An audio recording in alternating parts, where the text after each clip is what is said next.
Hi there, it's Tim from Using Technology Better here, and I'm excited to show you guys how to insert learning artifacts into Google Slides, Google Sheets, Google Docs, and Google Drawings using the easy to use insert image camera function. So here I've got a Google slide and I've inserted a picture, one of my son's nice drawings of some capybaras sleeping in a tent, into Google Slide. And so students can quickly get learning artifacts or images of learning artifacts into their Google Docs and slides and sheets, etc., to reflect on their learning journey. So how do we do it? Well, we're going to click on a blank slide here in Google Slides, and we're going to go up to Insert, Image, Camera. Okay, and when we press Camera, it's going to go onto our webcam, and this is one of my daughter's Ozobot drawings, and I'm just going to hold the workbook over the webcam. It takes a little bit to center it, but students get pretty good at it, and you're going to press the camera button, and then you get to preview it and then press insert, and then you get your picture inserted in there, and you can quickly just crop it and then change it as per usual. Students can then go up to things, do things like insert text boxes and reflect on their work and provide you some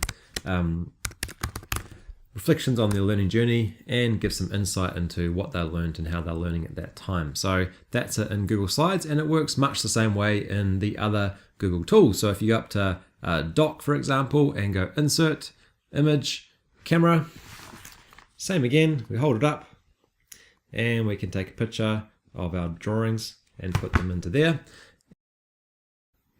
It also works in Google Sheets, so I can go up to Insert, Image, and it's going to give me some options. I'm going to click take a snapshot. It's going to have a little think about it. You might need to upload, allow Adobe Player, hold it over your webcam and take a snapshot. Select, slightly different to the Google Slides and Google Draw one. Press select and it's going to go. Then it's going to load into your Google Sheet like that. And just like you can move charts, etc. around in Google Sheets, you can also move your drawing around and things like that. Doesn't work like double clicking, that you can't crop your picture in Google Sheets, but you can in Google Slides and Google Docs. And then if we go into Google Drawings, same thing again, insert, image, camera, and it's going to allow us to do that again. So really cool tool, hey, for getting your students to put pictures of their learning into various Google tools so that they can provide you with some reflections on the learning artifacts and just really speed up that process of getting images into the digital world. Hope you enjoy that and have fun using it.